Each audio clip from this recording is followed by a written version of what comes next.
Would you like some company in your kitchen? Someone you could chat to, high five when you have a success, ask those niggling questions and bounce ideas off. The Ancestral Kitchen podcast community has all this and more. We have a non-social media forum where we question, share knowledge, run ideas past each other and learn together. Once a month we get together live and chat all the things ancestral in the kitchen.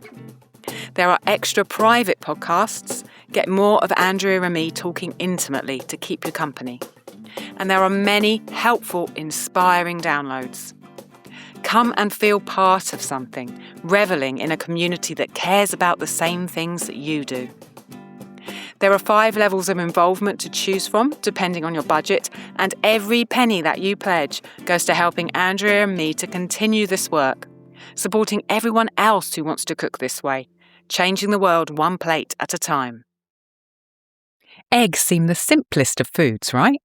So why would someone write a book with over 800 egg recipes? Both Andrea and I have this book, Too Many Eggs, and it has blown my mind with its plethora of recipes, practical tips, and fascinating history. So I was very excited to talk to its author, Mimi Smith-Dvorak. In this episode, she shares with me the story of this book. We talk about the crazy lengths she went to when researching and some of our favourite recipes in it.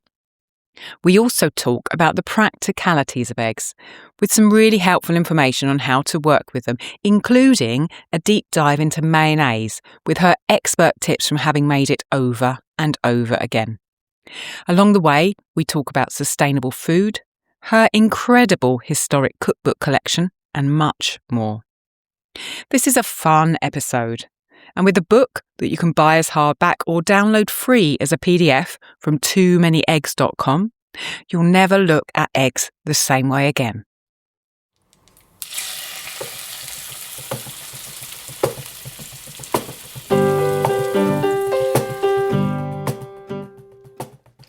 Welcome to the Ancestral Kitchen Podcast.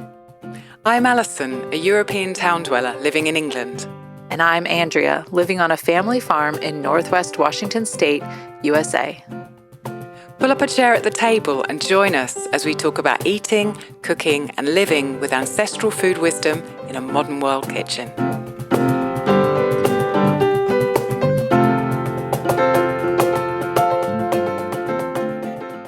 Very exciting guest, Mimi Smith-Dvorak, who has written the incredibly big book, Too Many Eggs, which I have down with me here.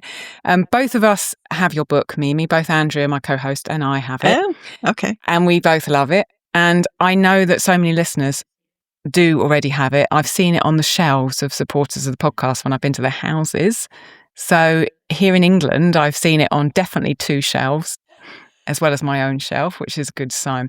So Too Many Eggs is a book all about eggs. It is nearly 800 pages and it has over 800 recipes. There are so many recipes in it. And even just in the contents page, there were some names of things I'd never even heard of, let alone in the actual pages. I wrote some of them down here. So migas, tamagos, Iranian cuckoos and blintzes. I'd never heard of any of those. And those are just in your contents pages. So we're going to be talking about your book, Mimi. Thank you for coming on and being with me today. Well, good morning or good afternoon, whatever time good afternoon for me. Yeah, it's afternoon for me. It's wonderful to be here. So yeah, don't ask me what's on a specific page because I don't remember anymore. No, I understand. That's fine. I've got all the page numbers and everything here, so you don't need to worry about that. So the first question we always ask on our podcast is, what is the last thing you ate? So what's the last thing you ate, Mimi? Gee, let's think about this for a moment. It was last night, since it's morning for me. Actually, the last thing I had was a lovely cup of coffee. How's that? Okay, coffee. Yeah. Okay. Do you drink your coffee with milk or do you have it black? I make a cappuccino, so it has foam on top and honey in it. So local honey. Oh, wow. Yeah. A really nice treat. That sounds really good. Okay. I want to talk a bit about the origin story of the book, because I've heard you talk about it on other interviews, and it's really quite interesting, particularly for our listeners who are very interested in cooking as much as possible and sourcing as locally as possible, getting out of grocery stores. A lot of them have their own chickens. So can you explain how you came to start or want to write a book with 800 egg recipes in it, please? Well, I moved from an urban center to the countryside where I've got 7 acres. And I, in the urban center, I had 4 chickens. So when I get here, I said, well, let's just order a bunch of chickens. So I ordered from a hatchery who mails the chickens to you, and the minimum order is 25. And you can do a straight run. So I had all hens. So I get 25 chickens, no idea. It's a mess and they're everywhere. And it was just a horrible experience. And, I had to keep increasing what I was keeping, it was just a mess. So finally, I get them out to the chicken coop, and I didn't realize that 25 chickens, young chickens, the hens will lay an egg a day. So I was getting 2 dozen eggs a day. Wow. And all my neighbors here were like, no, thank you. No, thank you. We have enough eggs. Okay. So at one point, I opened my refrigerator, and there were like 16 dozen eggs there. Oh my gosh. And I've collected cookbooks since I was young. So I've got a lot of very old cookbooks, even from the 1800s. That's old in the United States. And and I would just go through them and go, what, that's only 2 eggs. I need something that uses a dozen eggs. And my kids got sick of angel food cakes, obviously, and all the pound cakes and all that. So I started going into other recipes. And I kept a notebook, and I discovered all kinds of new recipes. And I've actually cooked all the recipes in that book except 2. And the kids were so sick of eggs, but I would try all kinds of different things. So I had this very deep notebook, and then I had my brother died, and I went through a grief. And during my grief process, I said, well, I'm just going to make this into a cookbook. So from start to finish, the whole thing took me about 12 years, because I don't care. It's not just about the eggs. I like the history of the eggs, the history of the recipes. You can see that in the book, definitely. Yeah. And it's like, I really like where things came from. And there's a lot of debate in the book, like when it comes to something like mayonnaise, that, I don't think it's French. I think it's Basque, because the Basque predated them with a recipe called mayonnaise. Too similar. Yeah. Oh, those tricky French. The only real difference between the two is mayonnaise has a lot of hot spices in it and mayonnaise doesn't. That's really the difference. I remember reading that you also said that creme brulee originally probably came from Italy, not France. So again, there's lots and lots of history in the book, which is fascinating to read. Yeah, it's a little too fussy for a general from what I know of English old recipes. So just a little too fussy. That, that top crust is just like, doesn't sound like them. So I put this book together, and it was kind of an act of love. And then I, of course, became obsessive about it. My family was like, please, no more egg stories. No more. Don't tell us any more about eggs. So, and then my daughter actually came up with the art, and she worked with the designer to put it together. And since the book is much too thick for any normal publisher, we did a self-publish on it. So that makes it even more weird. The illustrations are very, very beautiful. Did you know from the beginning that you wanted to put illustrations in it, not photographs, or were you going to have nothing? How did that come about? That was my daughter, and she found a lot of old woodcuts. I was going to just have pictures, but I like old cookbooks that you can. I don't like the food porn cookbooks where there's just full of pictures of food, because I don't care. So I was more nuts and bolts 1940s style of cookbook, but she convinced me to just get rid of the pictures and just put in descriptions when I needed descriptions, and then the woodcuts. So it's a very odd book. I think it's very beautiful, and it's got, sort of borders and things around sections which make it, like you said, like an old cookbook. I'm writing a book about oats at the moment, and I don't want to put photographs in it because, like you, I'm not into food porn. I don't want to deliberately scatter these things around it to make it look like it's supposed to look like for people who apparently flick through books these days. Hopefully I'm going to work with an illustrator to put a few beautiful kind of hash sort of style illustrations in it. So when I saw your book and I saw, these beautiful illustrations in it, the woodcuts, I just thought, wow, it reminds you of old cookbooks rather than this sort of new style that's supposed to hit you in the face sort of thing. And I really like that. And I think a lot of our listeners appreciate that as well, because a lot of them like the old style of cookbooks rather than, new kind of shiny cookbooks. Well, yeah, the new cookbooks, I think, lose a lot because it's like they give you the recipe and then they give you a picture of it, but they don't tell you any details. Like, the really old cookbooks don't even give you a recipe. They're just like, here, put these things together and and it's like, wing it.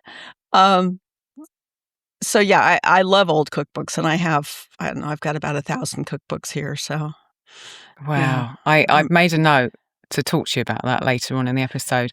I think you're right that they lose something, because what I've noticed, not relying on photographs as I'm writing, is I have to be so much more descriptive and find clever ways to explain when it's done or when it's ready for the next stage or what it's supposed to look like when it comes out, in a way that a photograph would, I wouldn't have to do that. I'd be let off the hook.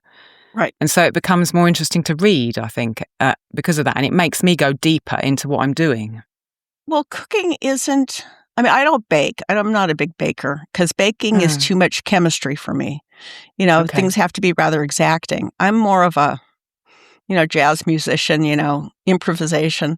And cooking, I think, is in your head. I think I read a lot of recipes. I never follow them. And then, you just kind of get the gist of what you want and you adjust things for your own taste. And I think that's that's just, it's more fun. Of course, I made the mistake of getting very deep in the slow food movement about the turn of the century. And I decided that, we stopped eating any fast foods, and we stopped eating any prepared foods, and we stopped eating pretty much everything if it wasn't local and in season. I went overboard. And I decided to make the absolute ultimate cheesecake. So at the time I had ducks, so I used duck eggs because duck eggs have a different quality. Yeah. And I made a pound cake. And from the pound cake, I dried it out. And then I ground up the things. That was my crust. And then I made my own cheese from some raw milk in the area. Wow. So, and I made my own sour cream, and I did all this. It took me a week to assemble this cheesecake. Labor of love. And it was just a cheesecake. Oh, no. You're expecting it to be like the best cheesecake you've ever tasted. And I also would take 2 of my favorite chickens and I would put them in a separate cage and I would feed them special things to see if I could flavor their eggs, which you can. You can. There's a place in upstate New York that feeds their chickens a lot of beets. So they get an incredibly red yolk, which is beautiful. Well, I decided I was going to feed my chickens a lot of onions to see if I could flavor it. And you can, and it's not that good. Not very nice. Not very nice. I think I've heard you on other interviews talk about your kind of wanting to cook everything. And at one point you said something which I wrote down because I knew our listeners would resonate with it. On one of those interviews you said, "We trust minimum wage, unhappy workers to make our food." And I thought, yes, absolutely. I totally agree with you. And I think, the amazing raft of recipes for eggs in your book. I wonder, when you said you're an improvise cooker, it must have been hard for you to write them down, because actually saying, okay, this is what the recipe is, and not only just remembering to write it down, but also setting yourself on it and saying, okay, this is the end. This is where I'm finishing. I'm not going to improvise anymore. Was that difficult for you?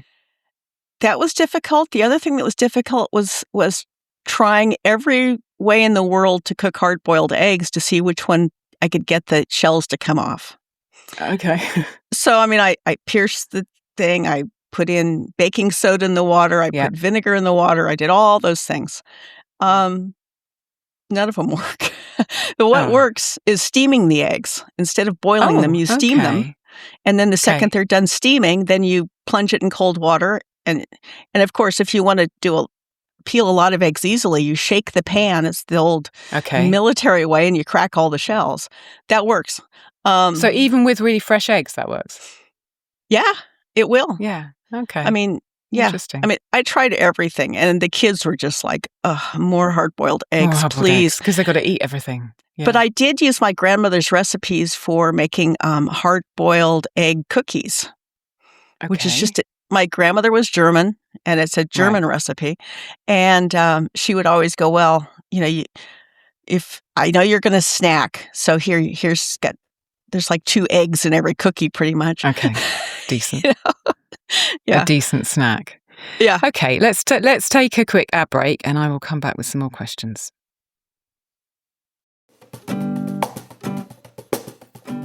Do you love oats? Want to try your hand at a traditional Scottish oat fermentation? Suhan's is just that.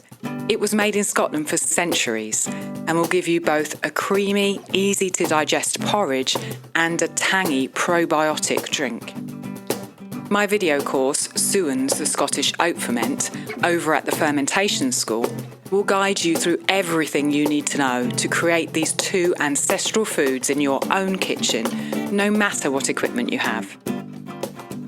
Head to ancestralkitchen.com/Suhan's, ancestralkitchen.com/Suhan's, SOWANS, or click the link in the show notes to get a 10% discount automatically applied.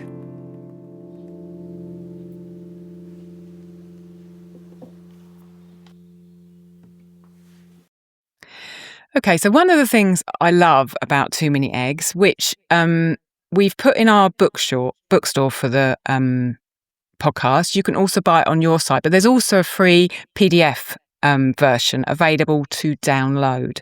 Yes. So you can go onto your site and go to the page. I'll put a link in the show notes, and then you can get a PDF copy of it to have, rather than it's beautiful having it on the shelf though, because it's such a beautiful book, and it's wonderful to read the history and actually have the paper copy. One of the things I love about the book is that it's so thorough. So it's not just 800 recipes and loads of history, but it also has those basics. So like you were saying with the hard-boiled eggs, how to hard-boil, how to soft-boil, how to poach, how to fry, how to scramble, all things that sometimes we get set in our ways with. We've got a way that our mum told us. And I was reading through these thinking, oh my gosh, there's all these different ways you can do. There were simple recipes. And then on top of that, there's the more complicated and lesser known recipes, or techniques such as the coddling. The mayonnaise section, which we'll talk about, is really amazing. And you've got linguistic stuff in there, and you've got historic stuff in there. It's absolutely amazing. Well, I'm a big fan of footnotes. And that, who knows why? I love footnotes. So there are footnotes throughout the book. I didn't know. I've heard of coddling. I didn't know about coddling. And it's I heard the word like you, and I was like, oh, I can actually find out what it is now. I've got a book that tells me. It was, a lot of it was, I really did become so focused that it was like, all I was doing was pouring through cookbooks and pouring through online things to find new ways to cook. Now, as a child, I lived in Iran. That's why there's Iranian recipes in there. Okay. That's why I've got the Iranian cuckoo. Yeah. Other than that, my father was a marine engineer, so he went around the world like 37 times, and he was a really good cook, and he would talk about different foods from around the world, and he could make them. So there's weird stuff thrown in there for that. I got a little obsessive. Yeah. Obviously. You'd have to be to come up with this many recipes. I didn't know that there were so many recipes in there. It just feels like eggs are such a simple food, and yet they contain multitudes. The ideas that sparked in my head, just the simple things like for poaching, I always poach my eggs in water. And then I was just reading the section on poaching and thinking, hang on a minute, I can do it in tomato sauce, I could do it in cheese sauce, I could do it in wine, I could do it in beer. And I remember the crepes section, just like so many different crepes. There's just, from around the world, there are so many different variations that you've brought together that there's never going to be, you can never get bored with an egg looking at your book and all the different recipes.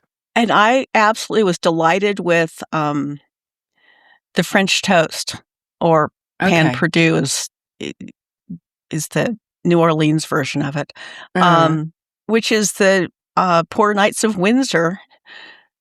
Yeah.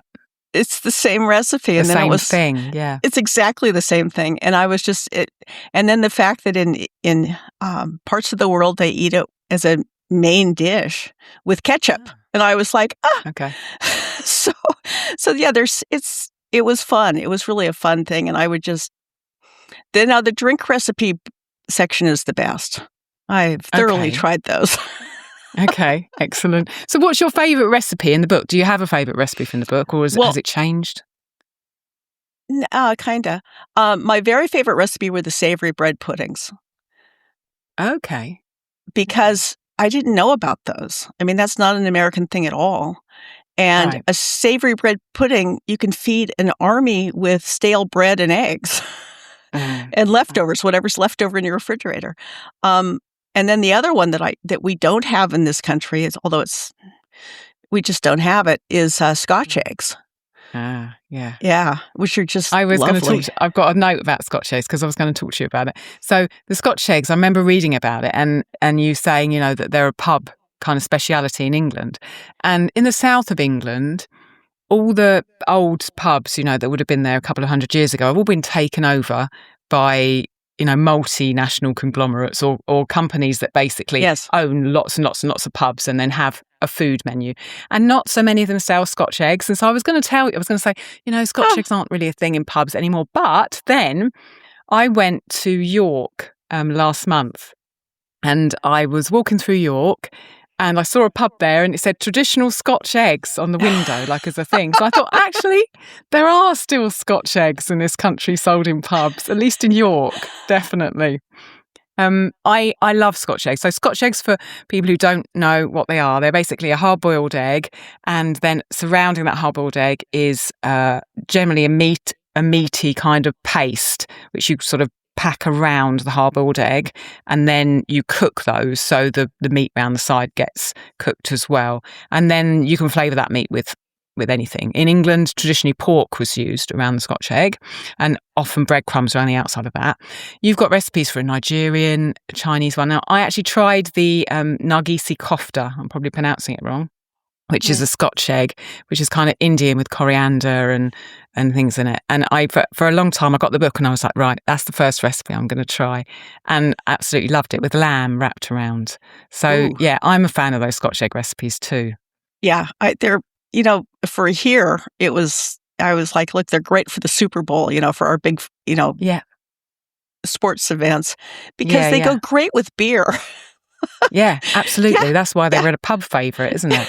Yeah, absolutely.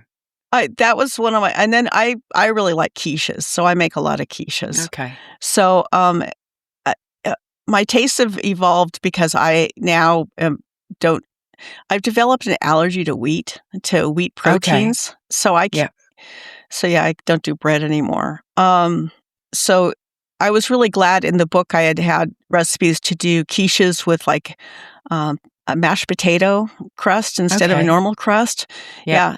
Now, in the recipe, my grandmother would make this, which is why it's in there, in the deviled egg recipe, the hard-boiled eggs, spiced eggs, whatever. Yeah. We have a dessert one because, that dated back to Roman times. The Romans would show up and they would have a chicken coop with them. They had a wagon that was a chicken coop because, because to stop an army, you just kill all your animals and then the army would. Yeah. So they'd bring their own chickens. So it was the original fast food. And so Roman soldiers ate there's a lot of old chicken recipes, but they have a hard-boiled egg recipe that was a dessert and they would mix the hardened yolk with honey. Okay. and it was sweet. So I have a couple in there. One of them is chocolate. My grandmother used to make it. It was a chocolate deviled egg. It's a dessert egg. And I kind of really went crazy on that chapter just because I was fascinated by what can you mix with the egg yolk. And, and it's like, why we call them we call them stuffed eggs in a lot of parts of the United States because the very devout churches said, "Oh, you can't eat anything that's a devil." Yeah, okay. Yeah, and it was only called deviled because they put paprika on it that was very spicy. Ah, I see. Yeah. So we had a conversation with supporters of the podcast, I think it was last month, where they were saying that basically deviled eggs, every time you have a potluck in the States, there's always got to be someone who's brought deviled eggs. They're really that popular. Is that true, yeah? It was in the 50s, 60s. It was in the 40s, 50s, 60s, 70s. But then when people stopped cooking, not so much. Yeah, okay. Yeah. Because I basically said, I don't think I've ever made deviled eggs. And they were like, oh, I'm completely shocked. Deviled eggs are like a big thing. But now, of course, I've got all your recipes. So I can try those. Well, we used to, in the dark ages of cooking over here, people used to bring Jell-O salads to things. Oh, no. I don't think I want to hear about that. Yeah, America lost its way for cooking. At least it's finally coming back with some people. So with the quiches, I'm thinking now, if you can't eat wheat, can you eat other ancient grains? Can you eat spelt and grains like that? No, and not even anything with gluten in? It's not the gluten. It's the protein in it, so I can't eat any related ones either, like oats or rye either. Oh, gosh. So if you wanted to make a pastry, you'd have to go gluten-free, which is a bit more finicky, isn't it? It's like eating cardboard. Yeah. I just don't eat it. Yeah. Mashed potato is interesting as a base instead for a quiche. I've never tried that. My son's allergic to potato. Just it goes everywhere, doesn't it? So we can't eat potatoes. Yeah. So, okay. I wanted to talk about the egg soup chapter because there is literally a whole chapter on egg soups. And I wanted to read something from the first paragraph, which is on page 499, if other people have the book in front of them. And you write, soup is a very old dish. It is as old as fire and a container to boil water in. The oldest written egg soup recipe I could find was from the early 16th century in England. The recipe is simple. For each person, take strong flavoured broth, 1 beaten egg, an egg-sized chunk of cheese cut into small bits, minced scallion or green onion, and minced spring greens. Take the boiling stock, skim off the foam, beat the egg and whisk it into the broth, add the cheese and the greens before serving. I just think that's so simple and so easy to because most of our listeners make broth and love eggs and love cheese. And so that's just such a wonderful, old but new, fast food when you've got the broth and you've got the eggs and you've got the cheese. It sounds absolutely delicious. And it's from the 16th century, which is amazing. I made the garlic soup, the sopa di aglio, I don't know how you pronounce it, with my friend. And that garlic soup is like garlic and tomatoes. And then you kind of dribble the egg in and try to make noodles in it. And we weren't very successful. We had like little mini noodles rather than really long noodles. So I'm tempted to try it again and go a bit more slowly to try and, because it would be really awesome if I could tip the beaten egg into the soup and get a really long noodle. Did you end up making really long noodles when you did that one? Do you remember? Well, I've done. Well, it's basically egg drop soup. I mean, egg drop soup is soup. Yeah. And with egg drop soup, I don't have the patience to make things. My husband actually does a lovely egg drop soup. Mine is, I get frustrated. It's like I did try to do I tried a lot of different things. I'd look at cooking shows and go, well, I can do that. Yeah. I was more about the flavors and getting things together. And like with the soups, I never had an egg soup except for egg drop soup ever. So I was like shocked, that there were so many. I mean, it was like that with pretty much everything, And I was surprised by there was an oatmeal where you put an egg in oatmeal, and I was like at first horrified by the idea, and then kind of warmed up to it. It's not bad. I really like that. I do that with my oatmeal quite a lot. I put an egg in it because I think extra protein and it makes it richer. So I was pleased to see that one in there, definitely. The last recipe in the book, I wanted to tell you this as well as the Scotch egg thing, the 100-year-old eggs on page 741. I have eaten a 100-year-old egg. I went to Hong Kong and I ate one and I didn't know what they were then.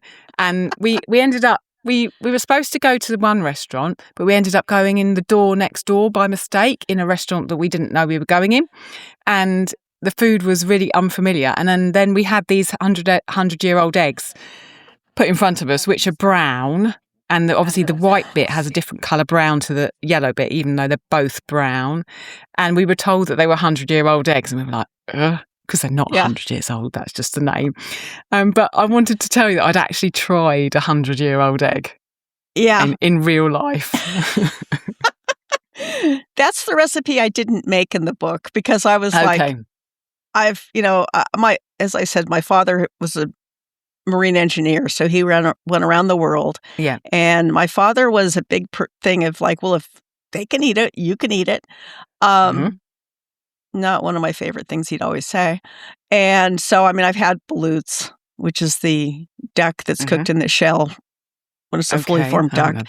And I've had a tiny bite of a 1,000-year-old egg, and I don't like the smell. I'm a texture and smell person, and it was like, I'm not making these. I know they exist. Yeah. I better include them, but yeah, they're quite a gastronomic adventure. Indeed, they were. And for me, I think I was in my 20s and I was like, what on earth is this egg? It's brown. And it's like telling me it's 100 years old. Why should I eat that? But I did because I'm game. So another note I made here was you talk about bechamel sauce on page 421. And you say that another way to make it is using a beurre manier, which is a French word in old French cookbooks, where you knead the fat and the flour together to make a ball that's greasy, and then you put that in scalded milk. And this kind of thing of the same thing in different communities, because I'm researching oats in the UK, the history of oats in the UK, I read in some medieval texts from Northern Ireland, that they basically did the same thing with oats. They took butter and oatmeal, the dried stone ground oats, and they rolled it together into a greasy ball, and then they kept that. And then whenever they wanted to thicken something and make a sauce, they could drop those greasy balls into either milk or broth and then use it as a basis for a soup. And so it's just fascinating that something that is, that makes a bechamel, but is a different process in an old French cookbook. The same thing was happening with a slightly different grain in Ireland as well. I find that fascinating. That's one of the things about food history, and I really was I love food history. I think that's why I got into old cookbooks when I was a kid. The first cookbook I had was, that I found was a Mrs. Lincoln's cookbook, which isn't that old. It's probably from 1850s. And that kind of set me off. Because I like the history of things, and I like, and it seems like a lot of recipes can't be one area because it's like either such an obvious idea. Yeah. I think it is kind of an obvious, that people combine things, and I don't think there's anything truly unique about food. I think there's a lot of things that are very much the same. Just with different origin stories, which is why I like origin stories. Food is, half the fun of eating is making the food. Absolutely. Talking of half the fun of eating being making the food, I remember you talking on one other podcast about some crazy moment you had in one of the recipe testing where you had something in the end of a pair of tights and you were swinging it around your head. Could you tell us about that? Okay, so there is a little device in Asia that is an egg spinner, and it's so that you can you can scramble the egg inside the shell and then hard boil it, so you have so it's not yolk and white. Okay. So I read all these different things, and people are like, well, you can swing it, because the thing is you have to get enough force to it that it'll break the sack inside the yolk Yeah. sac. Okay. Yeah. Yeah. It was interesting. I mean, I was off the deep end. Did it work? Could you get it to do it? I did a couple of times, and Okay. I was not impressed by the final product. But some people, I'm sure, Okay. it was like, okay, well, it's all mixed up inside. Great. Yeah. Yeah. That was worth it. Well, it was like I also got a giant pan of boiling water and to poach a scrambled egg, basically. And what you did is you scramble your egg and then you spin the water and then I couldn't get it to, I mean, I tried so many times. I just didn't have a big enough pot. Okay. I My see. adventures are written in there. I had an entire chapter I took out, which was about other bird eggs. Okay. Why did you take that out? Because the book is already too big. Yeah. Okay. All right. Fair enough. 800 pages. Yeah. And I was actually very fascinated by your gulls' eggs in the UK. Okay. Yeah. Yeah. The People used to climb like ridiculous ways to steal them from the sides of cliffs, and I'm sure lots of them died in the process. Yeah. I've never eaten a gulls egg. I've never eaten a gulls egg. And they were served with a little hard boiled with a bit of celery salt. Oh, okay. I found some old menus, and it was like, wow. I'm sure they were fishy. I mean, I'm sure they were fishy because they must after have been, my with the adventures. oils. Yeah. But I mean, I really like duck's eggs. I think duck's eggs are phenomenal for baking when I finally bake. Why do you think they're better? Explain why you think they're better than chicken. Because if you're making a sponge cake, the duck egg is much thicker. The white is much thicker, is really thick.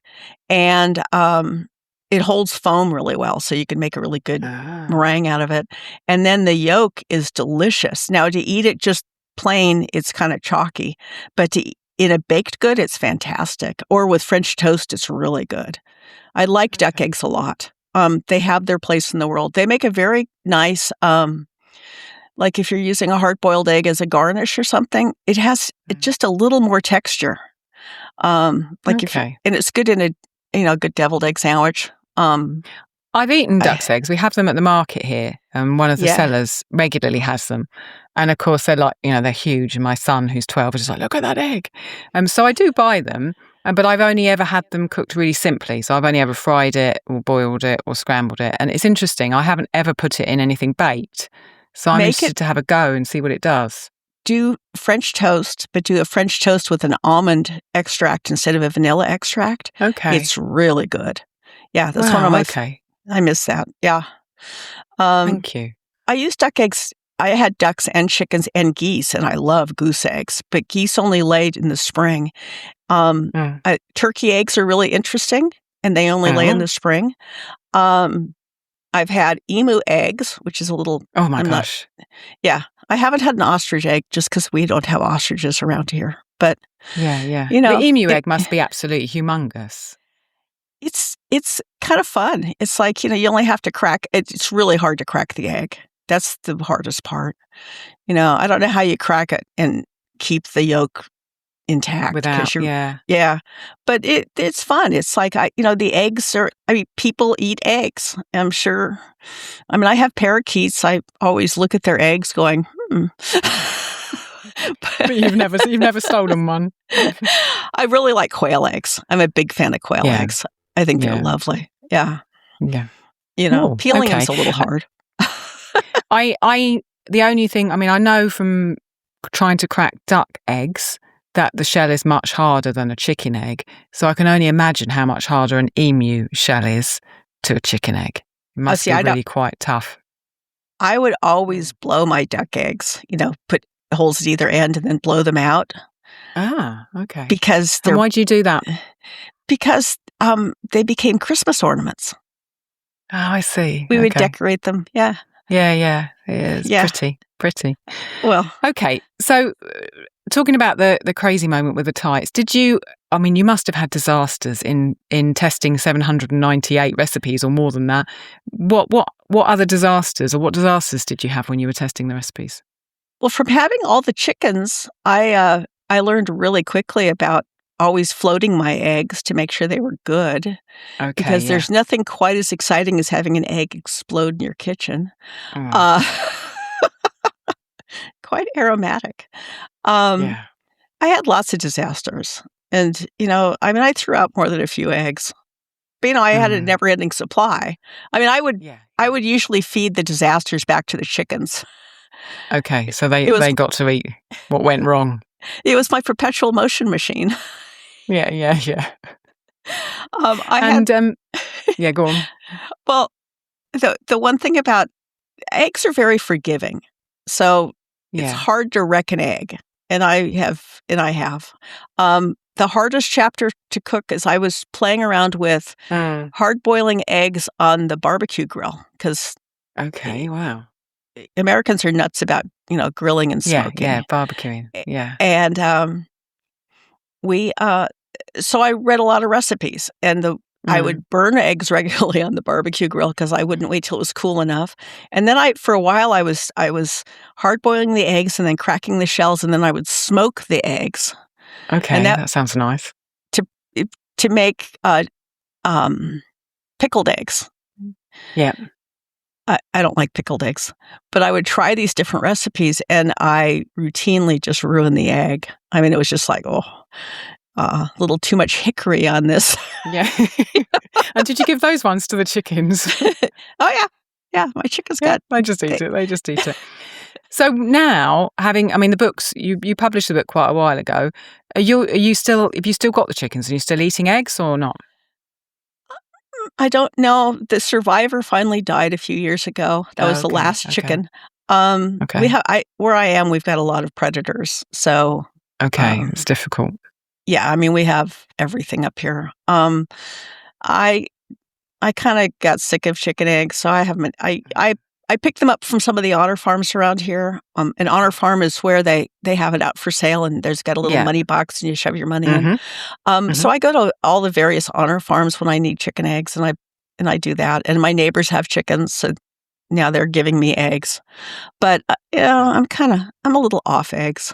Yeah, well, I can understand. After 12 years, 12 years of work on something is such a long stretch of time in a society where, instant gratification is encouraged and rewarded. To spend 12 years of your life working on something, you can understand after that you're like, I want a bit of a break now from the eggs. There's that. Okay. Yeah. Let's go to another ad break, and we'll come back and talk about some practical stuff. Are you already making Boza, the probiotic millet drink, in your home kitchen? Yeah, Boza what? If you've listened to some of our earliest episodes, you have probably heard me ask Allison about 15 times how to pronounce this word. Boza is an ancient Turkish beverage made of fermented millet. It is gluten-free, lectin-free, and dairy-free. It is rich in probiotics and minerals and is one of the richest food sources of magnesium. And best of all, extremely economical to make. The process is easy, repeatable, and simple. Allison's course, Boza, the probiotic millet drink, filmed in her sunny Italian kitchen, was an incredible way for me to learn as she walked me through step by step the process for making this drink and how to keep it on nonstop repeat in my own kitchen. Go to ancestralkitchen.com/BOZA to purchase the class and start making your Boza today. Okay, so I want to talk about some practical things because there is a lot of practical stuff in your book as well as all of the interesting and historical things. And I feel like, you must have learned so much about eggs in your research. Were there some things that you could say, this research completely changed the way I do this with an egg? Was there anything that really changed you? Actually, the whole book. Before getting too many eggs, I did what everyone did. I fried eggs occasionally, and I occasionally did a scramble, and I didn't even try omelets, and I never made quiche, and I never did anything. I just did the same old thing. So what it did is it kind of expanded my view. And my cooking, cooking eggs, they're like I was trying to find the definitive way to do just a sunny side up egg, just a fried egg. And there are so many different arguments about, you do it this way and you do it that way. And like certain chefs were like, oh no, you have to cook it super slow. And then other people are like, you cook it really fast. And one of my favorite recipes, and I still use it, is the Spanish fried egg. Is it Spanish? Yeah. Spanish fried egg where you fry it in olive oil. You're poaching an egg in olive oil. And then it is delicious over a steak. It's like it is so good over a steak. So you just poach it. So when you poach an egg in oil, it gets kind of a little more crispy than a regular poached egg. And it really has a different texture. I don't know. It makes the yolk really delicious. And I would do that and then just pop it over a steak. And it's way better than making a fancy sauce. It was just delicious. I never knew how to do. I mean, I would have never thought about cooking anything like that in deep fat oil. Yeah. So interesting. Which then, took me off on a whole nother direction with my cooking anyway. And then I found, the odd recipes. Like I've got one where you soft boil an egg and then you drain out the yolk and then you replace the yolk. The recipe I found was it's a lovely recipe. And I think it was Pala Pratt. He would then stuff the egg with foie gras. So where the yolk was, he put foie. Wow. So I started playing around with that because I thought it was really funny, which is a cooking technique I would have never tried. Yeah.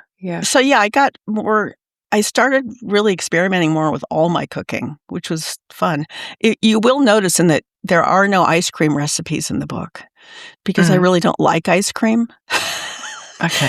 That's your prerogative, isn't it? Yeah. Which is I didn't even think of it until somebody said, where's the ice cream recipes? And I'm like, oh, wait, that is just a frozen custard. Oh, oops. Yeah, exactly. Yeah. So, yeah. Your children missed out on tasting the ice cream. Probably they were a bit upset about that. Well, their dad makes ice cream. Yeah. Oh, okay, fair enough. Okay, so the practical stuff. I've got another quote I want to read, which is on page 454, section about mayo. And you say eggs are not just eggs. They vary in seasonal quality. A spring egg is wetter than a late summer egg. A stored egg or an older refrigerated egg is thicker and drier than a newly laid egg. An egg from a chicken fed on natural grasses is vastly different from an egg from a chicken raised on commercial pellets. A pastured chicken egg is different from battery caged chicken egg. A freshly laid egg is different to work with than a commercially store-bought egg. Eggs from different strains of chickens probably have some minute differences, and eggs from different species have some very obvious differences. I think it's easy for us to think, an egg is an egg, and you're laying out, the reasons why eggs are not just eggs, and that plays into how we handle them in the kitchen, but also how we're going to taste them and what we can use them in, which I just thought was fascinating to think about. Well, I found old recipes, really old recipes, that actually for Christmas cakes, they would call for a stored spring egg. And I was like, what's this? There are a lot of things I run into in old cookbooks.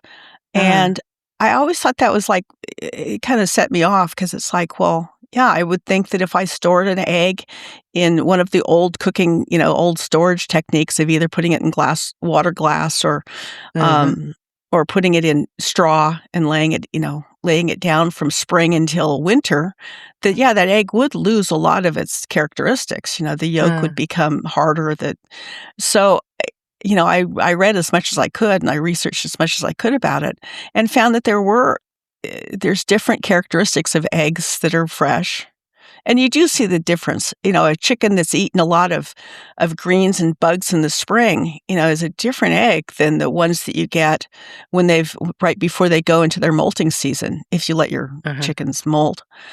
In the late fall, the last eggs that they lay are just different. Now, the whole thing about chicken varieties, chicken breeds, is I did have very set breeds. I had a whole bunch of them at first, and then I would get certain eggs. Like I had the Marianus, which lay a chocolate-colored egg. Okay. And I noticed that there were differences, but then that goes back to my slow food stuff where I would seek out breeders of unusual, old, endangered farm breeds. Mm-hmm. Specifically because you can't keep the breed alive unless you cull some of the breed and eat them. So, I mean, I love Highland beef. I think Highland beef is some of the most, they're really cute and I feel bad about eating them, but they're delicious. Yeah. And they're kind of sweet and it's a very different texture than from like a belted Galloway or there's all these different breeds and they do have different characteristics. I sought out, like with pork, the Mangalistas, which are a curly-haired pork. I don't like it. I think it's a little too sweet for me. But okay. And then there's different sheep. There's a lot, and there's a big variance between the full-size sheep and the half-size sheep. Like a Welsh mountain sheep is way different from one of the big Dorpers. They just have different flavors, and why wouldn't they? They're different genetic breeds. So with chickens, I think that there are differences, and maybe they're subtle, but they're worth. I think you're right. I mean, it's just in today's supermarket culture, we can easily think, oh, lamb is a lamb is a lamb, and a beef is beef is beef, egg is egg is egg, because they're all coming from battery chickens that are all the same breed, and so they all do taste the same. But actually, that's just a complete fallacy, that in the real world where farming works and is sustainable and there are different breeds as there used to be, then every single variety of that is going to have different properties and different flavors. And well, remember, our battery chickens in the United States are all the exact same breed. Yeah, they're all the white sex link. And the problem with having all one breed is that they don't have any genetic variations. So if an illness comes, it can wipe all of them out. Yeah. And it's like, it's the sameness. I don't like sameness. And I haven't shopped in a supermarket, for a long time, like almost 2 decades now. I seek out. I do take it to extremes. My only exceptions are... I think taking to extremes is good. And as far as I'm concerned, I've been called extreme because I don't shop at supermarkets and I go to the local farmers and I spend a huge proportion of my household income on food, and we don't earn that much. But I think when you're extreme, you get just so more involved with your food and you're supporting the local community and the flavours are completely different and you're not stuck in a supermarket with the lights and the music and the marketing at you. And life just becomes completely different. Life is real and vital rather than just on some conveyor belt. So I think extreme is good. I'm all behind that. Although I get really sick of cabbage. Okay. In January, February. Yeah. More cabbage. So, and I do make an exception. I do eat oranges occasionally and bananas because they don't grow in my area. But the rest of there's something to be said about it. I also won't eat fruit that's out of season because I don't think we need it. I think. I think that there's a natural cycle to our 4 seasons. We should live within it, and respect it like we used to before fruit suddenly became available all the year round and doesn't actually taste very nice when it's not in season anyway. Which is it is extreme. I like, as my kids used to say, well, you just like eating the animals that you know the names of, but I like it that they live normal lives. Yeah. Up here where I live, we used to have a guy who called himself the Zen Offer, and he was the guy who would go around and he would he would kill the animal and then butcher it. Okay. But he would massage the cows before he would. And give them grain and become their best friend. And I was like, you don't have girlfriends, do you?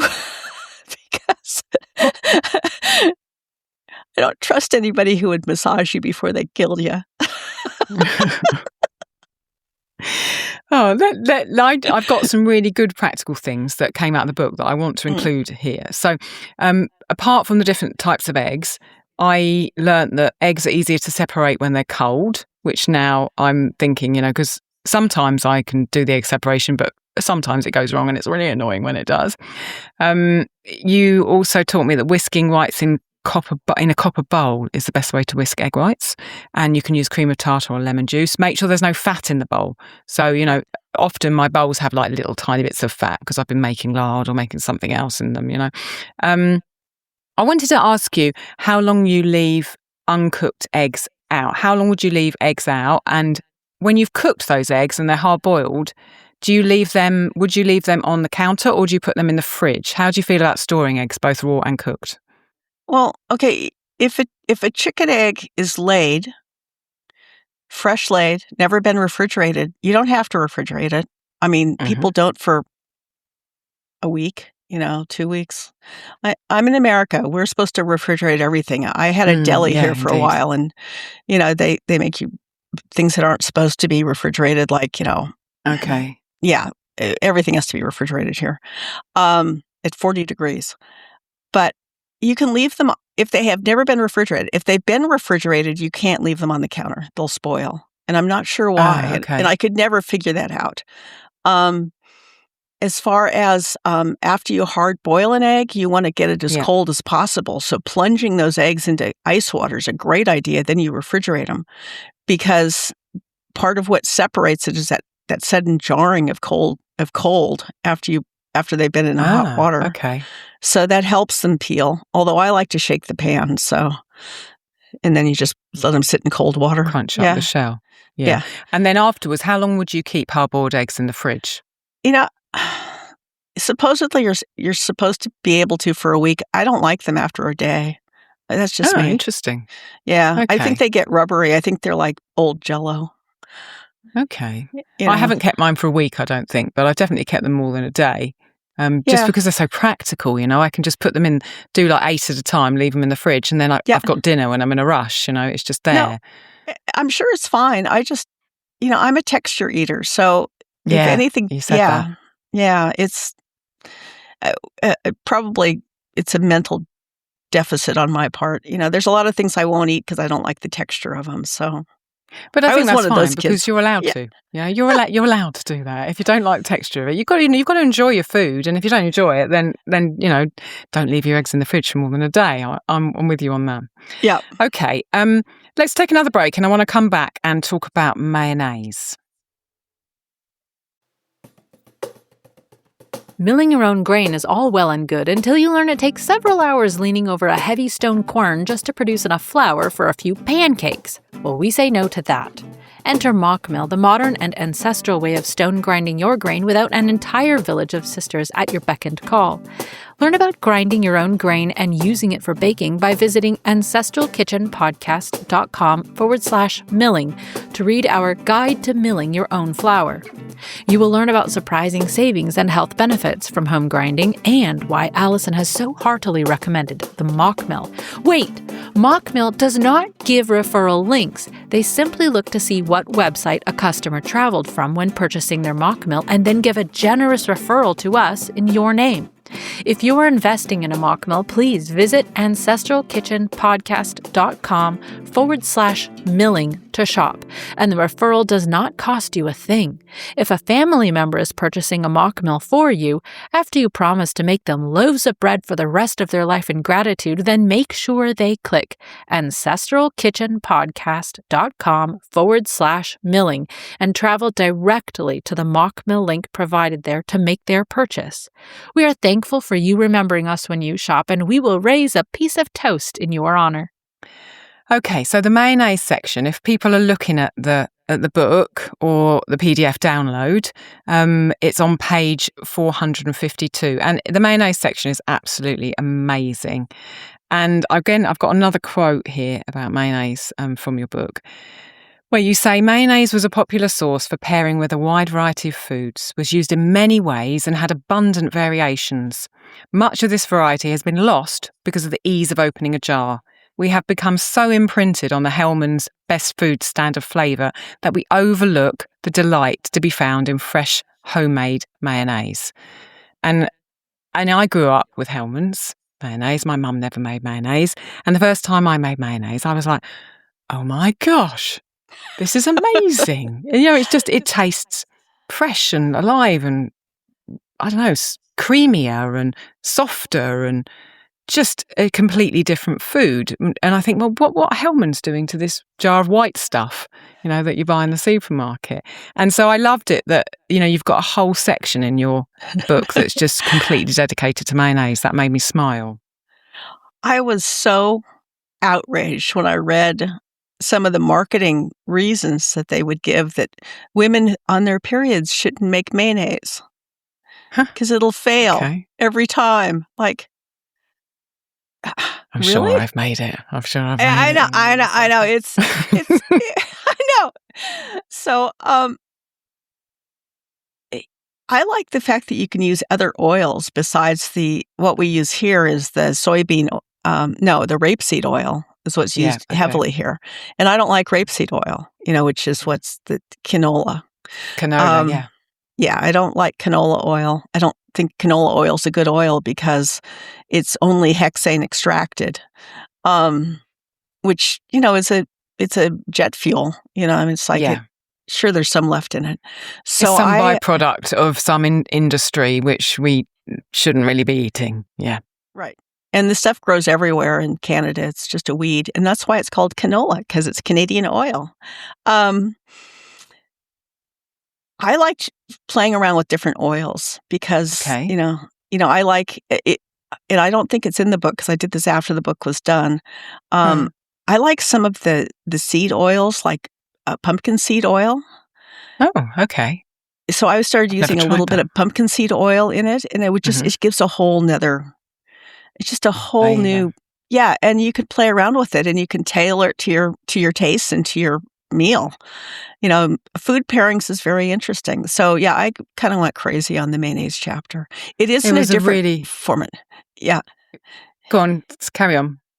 Oh, it's a different format than the rest of the book because I just kind of list, here's how you do it and blah, here's a million ways to do it. Yeah. Yeah, exactly. Because, mayonnaise is just such an amazing thing on its own, but it's also such an amazing conduit for so many other flavours. And the list of all the different mayonnaises, you could just go look at that and then you could make mayonnaise for like 6 months with all the different flavours and try it with all the different foods. It's just amazing.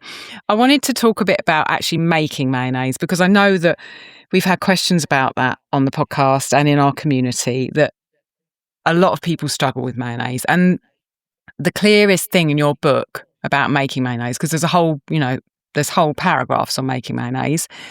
You say that mayonnaise isn't difficult to make. And you also say, that Hellmann's and Best Foods are probably, with their marketing, responsible for making us believe that it's a difficult thing to do. But you also say that really what we need to make mayonnaise is patience. And really the most challenging thing for you in making mayonnaise was your impatience, the fact that we're human and we're impatient. And so I wondered if you would give some of your advice, having made all the mayonnaises, to people who are struggling to make mayonnaise. Well, all emulsions are difficult. There's a lot of different sauces that are emulsions, and it's making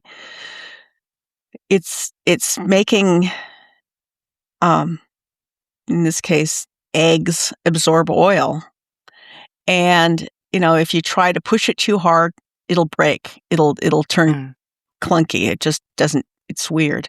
So the way I had to do it is in the beginning, before I learned how to slow myself down and just not try to just dump things together, was I would use an eyedropper, and I would eyedrop the oil into When I read that, I was like, oh my gosh, that's just perfect. Because then you can't just jog your hand by mistake or get all enthusiastic and just pour a load in.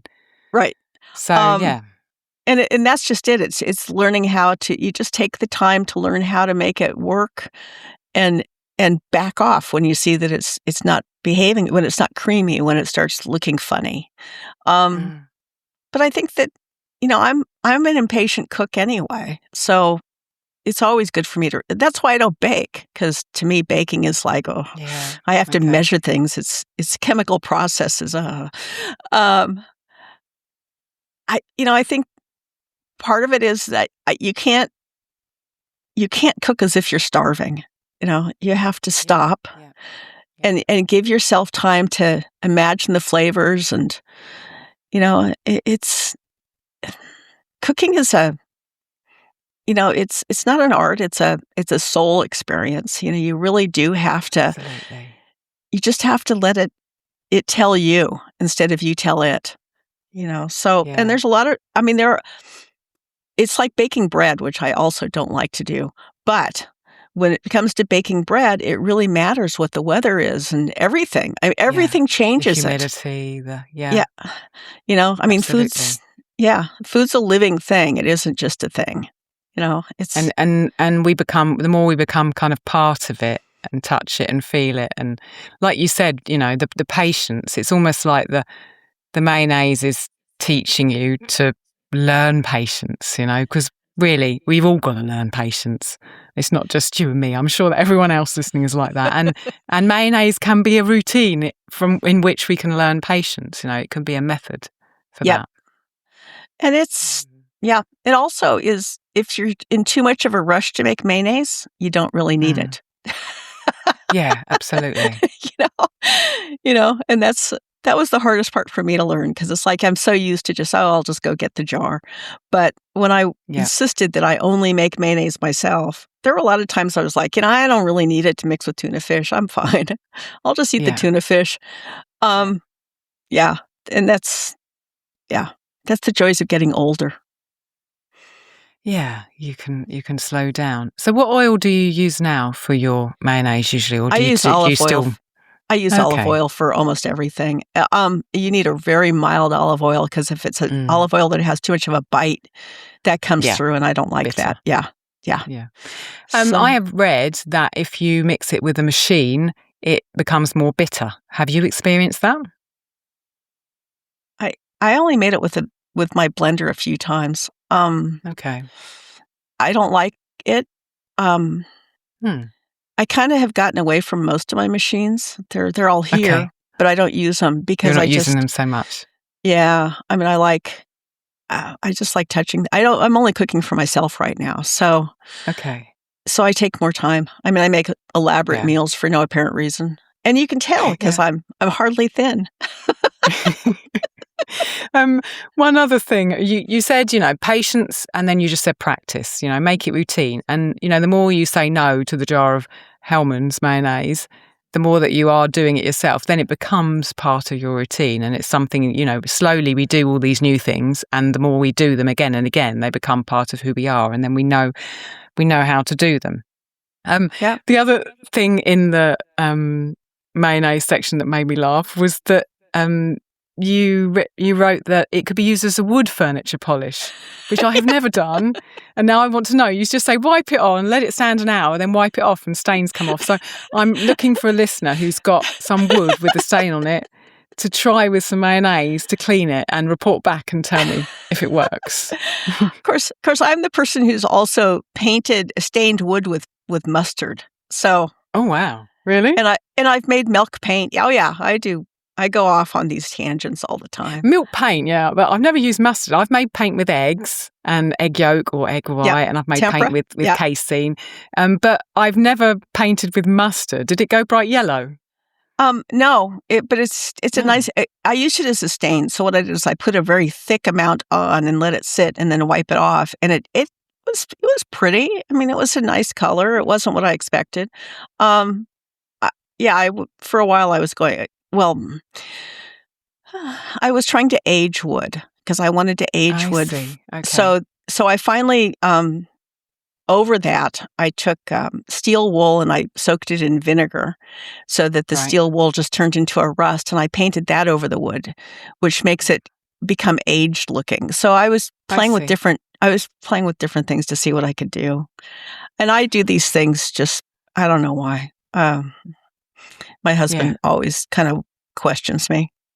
One day I will go into the time where I went through a phase of using onion skins and steaming them in silk so that I had a print of beautiful silk with orangey kind of russet coloured things on it. And I made it into a headband, and I've still got the extra silk that I printed with onion skins, which is really, really beautiful. So I understand completely. I do. Before we finish, Mimi, I know you've hinted at your enormous cookbook collection, which I'm sure that lots of people listening would love to come and rifle through. Could you tell us like one or two of your favourite books that you have? I critique old cookbooks on I have a Substack column that's Too Many Eggs. It's actually under Mimi Smith-Dvorak. And I critique books, and I like the goofier cookbooks. Some cookbooks are just awful, especially the ones done in the 40s, just horrible. And I have one that I just love that it says hygienic cover. Right. Yeah. I really like, I can't think of one that I absolutely, I play with all of them. Behind me are some of my cookbooks. And, I always find it funny. My friend knows I like cookbooks, so she finds them in the UK and sends them to me, and I'm so amazed. Yeah. I love finding the expressions that I've never heard of from old English cookbooks, because it's like, I don't know what that is. Yeah. Okay. Old American cookbooks. I have a book that is recipes. I think it was done about 1950, and it's recipes of Department of State of the United States, Department of State. The women all wrote these recipes, and 90% of them are Jell-O recipes. Oh my gosh, in 1950. We went through this phase where people would get Jell-O and put walnuts in it and olives in it and shredded carrots in it, and we used to have Jell-O that was, tomato, and we had beef aspic, and people would bring these like it was really cooking, and I love those. I have a lot of those. And then there's the casserole period in this country where we went through casseroles. Everything was a casserole, dreadful, and so I like seeing the evolution of cooking. Like the narrative of culture can be seen through probably your cookbook collection so well, Yeah. And I should probably put them in order of date. I like the really old cookbooks, the really, the ones from, I think the oldest one I have is 1700s, and it's falling apart, but I have a lot from the early 1800s, and all of them have an entire section on how to like clean stains and how to deal with toothache and, what to do with somebody who's got consumption. And all of them have the section on what to feed an invalid, and just perfectly dreadful. No wonder why these people died. And, it's just like, helpful hints and what you should know. And I think those are the funniest things ever to read. It's old wives' tips that have been lost to the ages. I like those a lot, and I get a lot of delight out of them. I also find things in there that make, like we used, like there was one that was a big discussion about cooking over fire and things you have to remember when cooking over fire. And I was like, okay. But then you have to remember that there was also the age when the gas ovens first came to be that they didn't have regulators on them. Yeah. So you had to open them and close them with regularity to keep the temperature stable. Gosh, okay. So, it's like cooking is, and of course it was always the women who cooked, and then I love the old chefs, who would take 50 pounds of veal bones and bake them. Where am I going to get that from then? How am I going to fit that in my oven? Yeah, even like the oat recipes that I'm looking at, some of them aren't particularly very old in English terms. They're from 1850, and they're using like 6 pounds of flour to make oat cakes. I'm thinking, how many oat cakes you're going to end up with? I've just got to do my tests. I have to make the recipe like 5% or 2%. Make all of the other ones 2% because the recipes are so big. It's amazing. My grandmother my grandmother was a good cook. She was actually a dietitian for hospitals.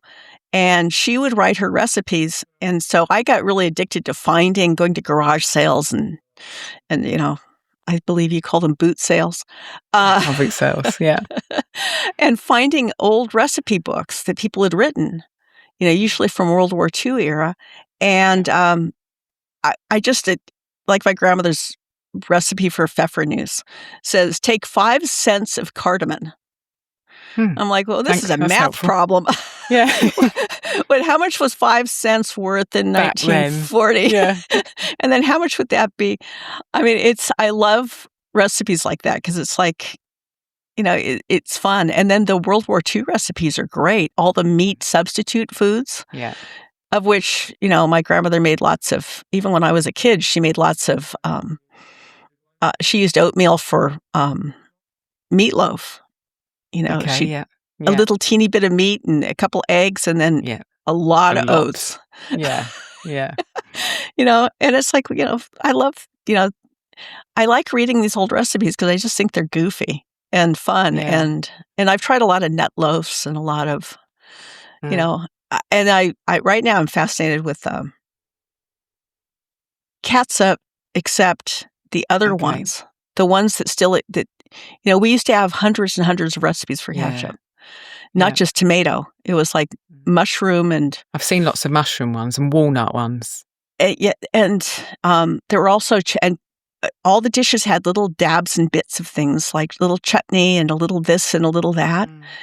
And it would round out the dish. And I think that that's kind of nice because it gives you a lot of... Because we're omnivores, so we should have a lot of little... little things. We shouldn't eat just, 2 things on our plate. It, should a lot of things. Yeah, absolutely. Well, that's kind of come full circle. In the UK, there's heavy media on how many different plants can you eat in a day. So having all those little kind of things, that's that, isn't it? That's what it is. And amazing. And of course, most recently, I've gotten very interested in making sauerkraut and pickles with celery juice because evidently in celery juice, it's enough of it microbial that you don't have to use a lot of salt. You can actually almost do salt-free pickles. So because of the natural salts in the celery. Interesting. Yeah, I know. I go crazy. So I can see that your explorations haven't ended. Are you planning to write another book or not? With my husband, we're writing a family cookbook because he's a very good cook. So we're doing, and he also makes his own. For years he's had a vinegar collection. He makes vinegar, so there's a discussion of vinegar at the end of it. So that's going to be a Dvorak family recipes. So we're finishing that book. It's a different style book. It's more of an MFK Fisher, How to Cook a Wolf style. Cookbook. It's more about the thoughts behind it. So we go deeply into. Like even how to use anchovies and the whole concept of umami before we called it umami. And, it's a different cookbook. And then I'm just writing my memoirs, so. Okay. Wow. Because so you're writing a lot. I've always written a lot, Yeah, I understand that. Me too. Yeah. Okay. Thank you ever so much for your time, Mimi. I've thoroughly enjoyed talking to you. Well, thank you. It was wonderful talking to you. And I'm, sorry it took us so long to get together. Oh, no, but it's fine. It's fine. I will put a link to your book and where the PDF download for your book, and I'll find the Substack and put that in our show notes as well. So people who are listening can go and find you where you are and get hold of a copy of the book and follow you. Right. And just thank you again. Is there anything you want to add before we finish? Well, the website is tooManyEggs.com. Yeah. And great. then I believe we're carried through Waterstone in the UK. Okay. Yeah. So yeah. And there's usually one of those on lots of high streets, so that would be great. Most of our listeners are in the States, though, so I guess you're in multiple bookshops in the US, are you? Yeah, we are, and also you can buy the book through the website. So. Yeah, exactly. You can go online and buy it and have it delivered to you. Yeah, which we're all used to very much these days. Things arriving at our doorstep. Yeah, and then we have to figure out what to do with the cardboard boxes. Yeah, exactly. Okay, I will let you go and enjoy the rest of your morning. Thank you ever so much, Mimi. Great, thank you.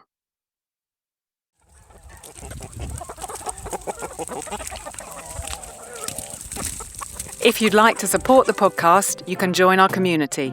Choose from various levels depending on your budget. Take a look at what we offer at ancestralkitchenpodcast.com/join. You can sponsor an episode or check out our beautiful sustainable merchandise at ancestralkitchenpodcast.com/merch. Don't forget to leave us a 5-star review on Apple Podcasts. And if you know someone who would love our show, tell them about us. Thank you. You are helping bring ancestral food into modern kitchens, changing the world one plate at a time.